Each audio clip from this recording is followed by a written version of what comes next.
السلام علیکم ورحمۃ اللہ وبرکاتہ۔ الحمدللہ رب العالمین والصلاة والسلام علی اشرف الانبیاء والمرسلین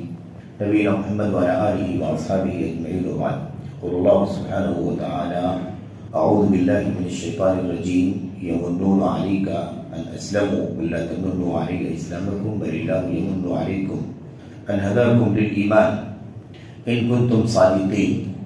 اس آیت کریمہ میں اللہ تبارک و تعالی نے اعراب کو، دیہاتیوں کو، جنہوں نے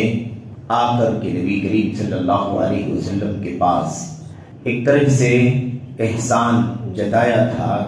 کہ ہم اسلام لائے، آپ کے پاس ہم بطور وفد اور ڈیلیگیشن کے آئے اور ہم نے اسلام قبول کر لیا، آپ کو ہم سے لڑائی نہیں کرنی پڑی، ہم نے آپ کو، آپ کے ساتھیوں کو ستایا نہیں، پریشان نہیں کیا۔ اس طرح کی باتیں آ کر کے کچھ قبیلے کے لوگوں نے کی، تو ایک طرح سے ایک احسان تھا کہ وہ اسلام لے آئے۔ اتنے اسلام لانے کو انہوں نے بطور احسان اللہ کے نبی صلی اللہ علیہ وسلم کے پاس بیان کیا۔ اس سیاق میں اللہ تبارک و تعالی نے فرمایا یمنون علیک ان اسلموا، یہ لوگ آپ کے پاس آ کر کے احسان جتلا رہے ہیں اس بات کا کہ وہ اسلام لائے ہیں۔ قل لا تمنوا علی اسلامکم، آپ کہہ دیجئے کہ تم لوگ اپنے اسلام کا مجھ پر احسان نہ جتلاؤ، اسلام لانے کا احسان مجھ پر نہ جتلاؤ، یعنی میرے پاس آ کر کے یہ نہ کہو کہ ہم اسلام لائے ہیں، اسلام لانے کا تذکرہ کر کے مجھ پر احسان نہ جتلاؤ۔ بل اللہ یمن علیکم ان ہداکم للایمان ان کنتم صادقین، بلکہ اللہ تبارک و تعالی تم پر احسان کر رہا ہے، اپنا فضل کر رہا ہے، اپنا انعام کر رہا ہے کہ اس نے تمہیں ایمان کی ہدایت دی ہے، ایمان کی توفیق دی ہے، اگر تم ایمان کے دعوے میں سچے ہو۔ کہتے تھے نا کہ ہم ایمان لائے ہیں، اللہ نے فرمایا کہ آپ کہہ دیجئے کہ ایمان نہیں لائے ہو بلکہ یہ کہو کہ اسلام لائے۔ تو اللہ تبارک و تعالیٰ نے تمہیں ایمان کی توفیق دی ہے اگر تم واقعی ایمان کے دعوے میں سچے ہو۔ تو اللہ کا احسان اور انعام تم پر ہے، اللہ کا فضل تم پر ہے کہ اس نے تمہیں اسلام کی، ایمان کی توفیق عطا فرمائی۔ اگر تمہیں ایمان سے سرفراز نہ کرتا، اسلام کی توفیق نہ دیتا، یہ ہدایت اللہ تمہیں نہ دیتا تو تم کہاں سے ایمان سے، اسلام سے بہرہ ہو پاتے؟ تو اللہ تعالیٰ کا احسان تم پر ہے، تمہیں چاہیے کہ اللہ تبارک و تعالیٰ کا شکر ادا کرو، اور مجھے اللہ تبارک و تعالیٰ نے تمہارے ایمان کا، اسلام کا ذریعہ بنایا ہے، سبب بنایا ہے، تمہیں اس کو یاد رکھنا چاہیے۔ تو بجائے اس کے تم آ کر کے یہ کہہ رہے ہو میرے پاس کی ہم ایمان لائے ہیں، اسلام لائے ہیں، اپنے اسلام لانے کا احسان نہ جتلاؤ میرے اوپر۔ اس طرح سے اللہ تبارک و تعالیٰ نے ان کو سمجھایا۔ تو اللہ تبارک و تعالیٰ نے اس آیت کریمہ میں اسی پس منظر میں یہ بات کہی ہے۔ اصل میں یہ ہم اور آپ اچھی طرح سے جانتے ہیں سیرت کی روشنی میں کہ فتح مکہ سے کچھ پہلے ہی سے جب اسلام کے غلبے کے حالات لوگوں کے سامنے، عرب کے خطوں میں عام طور پر یہ ماحول دکھائی دینے لگا کہ محمد رسول اللہ صلی اللہ علیہ وسلم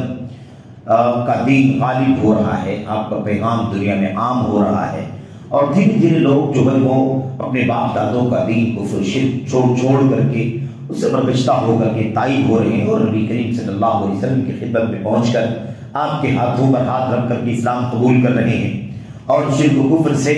برگشتہ ہو رہے ہیں۔ یہ ماحول جب دکھائی دینے لگا تو اسی وقت سے بہت سارے قبیلے،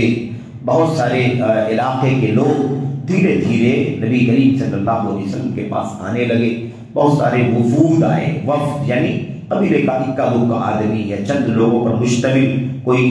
جماعت بنا کر کے نبی کریم صلی اللہ علیہ وسلم کے پاس آنے لگے اور اسلام قبول کرنے لگے، سرنڈر ہونے لگے۔ اس طرح کا ماحول پہلے ہی بننے لگا،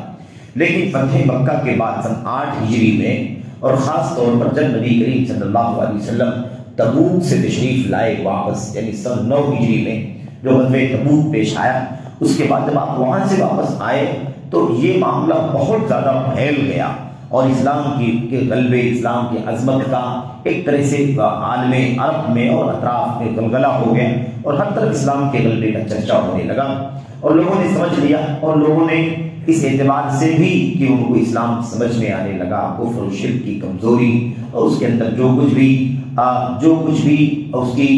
اس عقیدے کی، شرک اور کفر کے عقیدے کی جو بے بسی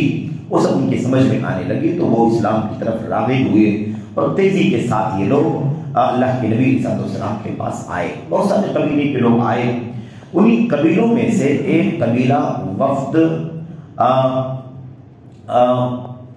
ایک ہے وفد مزر، قبیلے مزر کے لوگ آئے، اور ایسے ہی قبیلے بنو اسد کے لوگ آئے۔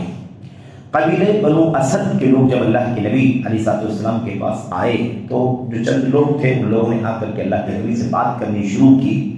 تو اپنے گفتگو میں ان لوگوں نے ایک بات کہی بڑی عجیب و غریب۔ ان لوگوں نے کہا اللہ کے نبی صلی اللہ علیہ وسلم ہم اسلام لے آئے ہیں، مسلمان ہو گئے ہیں، ٹھیک ہے۔ اس کے بعد انہوں نے کہا کہ اللہ کے نبی ہم اسلام تو لائے ہیں لیکن آپ دیکھیں کہ ہم نے آپ سے لڑائی نہیں لڑی، یعنی آپ کو ہم سے جنگ نہیں کرنا پڑا ہے، ما قاتلنا کا، ہم نے آپ سے لڑائی نہیں لڑی، جبکہ ہمارے مقابلے میں قبیلے مزر کے لوگ ہیں، ان لوگوں نے آپ کے ساتھ لڑائی لڑی ہے، آپ کو تکلیف پہنچایا ہے اور لوگوں کو اذیت ہوئی ہے، جان و مال کا نقصان کیا ہے،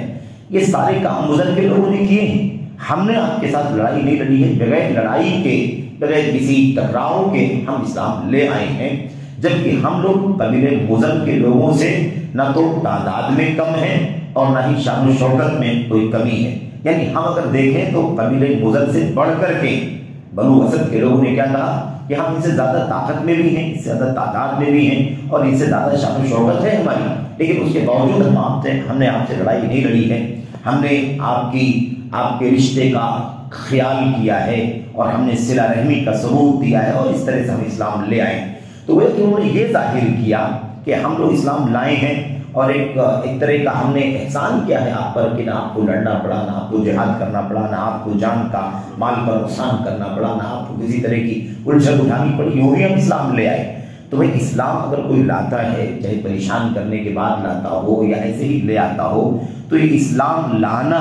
یہ اللہ تبارک و تعالیٰ کی توفیق اور ہدایت ہے کہ اللہ تعالیٰ نے اسی اسلام کی توفیق عطا فرما دی۔ اگر بغیر لڑے اسلام لے آئے تو بھی اللہ کا شکر ادا کریں کہ اللہ نے آپ کو بغیر لڑے بھیڑے اسلام کی توفیق عطا فرما دی۔ اس میں احسان کی کون سی بات ہے نبی کریم صلی اللہ علیہ وسلم کے اوپر اور آپ کے صحابہ کرام کے اوپر کہ ہم نے لڑائی نہیں لڑی، آپ کو ستایا نہیں، تکلیف نہیں دیا اور ہم نے رشتے ناطے کا خیال کیا، ایک قبیلے مزر کے لوگوں نے ایسا سلوک کیا۔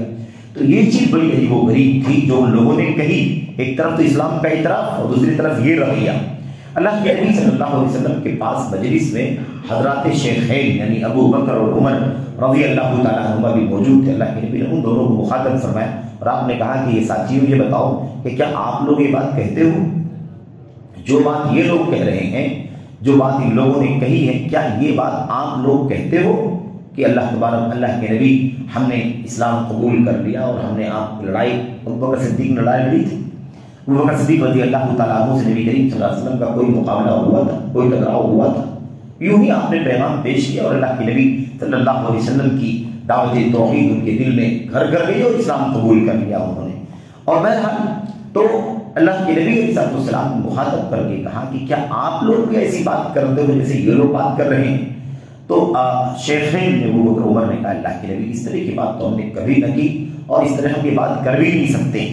تو اللہ کے نبی علیہ السلام نے مخاطب کر کے کہا، آپ نے فرمایا ان فقہ ہؤلاء لقلیل، ساتھیوں یہ جو لوگ آئے ہیں قبیلے بنو اسد کے لوگ، ان کا علم بہت کمزور ہے، ان کی فقہ جو دین اور توحید کے سلسلے میں، عقیدے کے سلسلے میں یہ بہت کمزور ہے، ان کا علم، ان کا فقہ اللہ تبارک و تعالیٰ کے دین کے سلسلے میں بہت معمولی، بہت تھوڑا ہے ان کے پاس علم۔ اور اللہ کے نبی نے فرمایا وَإِنَّ الشَّيْطَانَ لَيَتَكَلَّمُ عَلَىٰ أَلْسِنَتِهِمْ، ان کی زبانوں پر شیطان بات کر رہا ہے، ان کی زبانوں پر شیطان۔ اسلام کی سعادت جسے مل جائے اسے اللہ تبارک و تعالیٰ کی حمد کرنی چاہیے، جس ذریعے سے وہ نعمت ملے ان سب پر شکریہ ادا کرنا چاہیے، بجائے اس کے یہ لوگ آئے ہیں احسان جتلا رہے ہیں اسلام لے آئے اور ایسا ایسا ہم نے کیا، ایسا ایسا ہم نے کیا۔ اس روایت کو امام نسائی رحمۃ اللہ علیہ نے اپنی کتاب سنن الکبریٰ کے اندر اور ایسے ہی اور دیگر محدثین نے، کئی محدثین نے اپنی کتابوں میں اس روایت کو نقل کیا ہے اور روایت صحیح ہے۔ تو یہی کہتے ہیں کہ اسی موقع پر یہ آیت کریمہ اتری جس کو آج ہم پڑھ رہے ہیں، یمنون علیک ان اسلموا قل لا تمنوا علی اسلامکم بل اللہ یمن علیکم ان ہداکم للایمان ان کنتم صادقین۔ یہ لوگ آئے ہیں، یہ دیہاتی قبیلے ہیں، اور دیہاتیوں کے بارے میں اعراب کے سلسلے میں جو عام طور پر شہریت سے، حضارت سے، علم و تہذیب سے دور ہوتے ہیں، ان کی پہچان ہوتی ہے کہ ان کی سوچ عام طور پر اس طرح کی ہوتی ہے کیونکہ علم اور فقہ کم ہوتا ہے، جیسا کہ اللہ کے نبی صلی اللہ علیہ وسلم نے فرمایا کہ ان کا علم بہت کم ہے اور ان کی زبانوں پر شیطان بات کر رہا ہے۔ تو اللہ تعالیٰ نے جیسا کہ فرمایا الاعراب اشد کفرا ونفاقا واجدر الا يعلموا حدود ما انزل اللہ، تو اعرابی جو دیہاتی قسم کے لوگ ہوتے ہیں، دور دراز جہاں علم کی روشنی نہیں ہے یا ان کو علم سے شناسائی نہیں ہے، علم کی فرصت نہیں ہے، ایسے لوگوں کا معاملہ ایسے ہی ہوتا ہے۔ اشد کفرا ونفاقا، کفر میں بھی بڑے شدید ہوتے ہیں، نفاق میں بڑے شدید ہوتے ہیں، اور اللہ تبارک و تعالیٰ کے دین کا علم اور اس کے حدود کے علم سے بہت زیادہ بے بہرا ہوتے ہیں، دور ہوتے ہیں۔ عام طور پر اعراب اور دیہاتیوں کا معاملہ ایسے ہی ہوتا ہے۔ تو بہرحال اسلام کی توفیق ایک سعادت ہے۔ اللہ تبارک و تعالیٰ فرماتا ہے وَمَن يُطِعِ اللَّهَ وَالرَّسُولَ فَأُولَٰئِكَ مَعَ الَّذِينَ أَنْعَمَ اللَّهُ عَلَيْهِم مِّنَ النَّبِيِّينَ وَالصِّدِّيقِينَ وَالشُّهَدَاءِ وَالصَّالِحِينَ وَحَسُنَ أُولَٰئِكَ رَفِيقًا ذَلِكَ الْفَضْلُ مِنَ اللَّهِ وَكَانَ اللَّهُ وَكَفَىٰ بِاللَّهِ عَلِيمًا۔ اللہ تبارک و تعالیٰ فرماتا ہے جو اللہ تعالیٰ کی اطاعت کرتے ہیں، اس کے رسول صلی اللہ علیہ وسلم کی اطاعت کرتے ہیں، یعنی جس کو اسلام کی سعادت ملتی ہے، توحید کا نور مل جاتا ہے، کتاب اللہ اور سنت رسول صلی اللہ علیہ وسلم کی سعادت مل جاتی ہے، ایسے لوگ انبیاء کے ساتھ، صدیقین کے ساتھ، شہداء کے ساتھ، صالحین کے ساتھ رہیں گے۔ وَحَسُنَ أُولَٰئِكَ رَفِيقًا، اللہ نے فرمایا یہ بہترین ساتھی، ان سے بہترین ساتھی کون ہو سکتا ہے کہ کسی کو نبیوں کا ساتھ مل جائے، ایسی شہداء کا، صدیقین کا اور عام ایمان والوں کا ساتھ مل جائے، تو اس سے بہتر اور ساتھی کون ہو سکتے ہیں؟ اس کے بعد اللہ فرماتا ہے ذَلِكَ الْفَضْلُ مِنَ اللَّهِ، یہ اللہ تبارک و تعالیٰ کا فضل و کرم ہے، یہ اللہ تبارک و تعالیٰ کا فضل و کرم ہے۔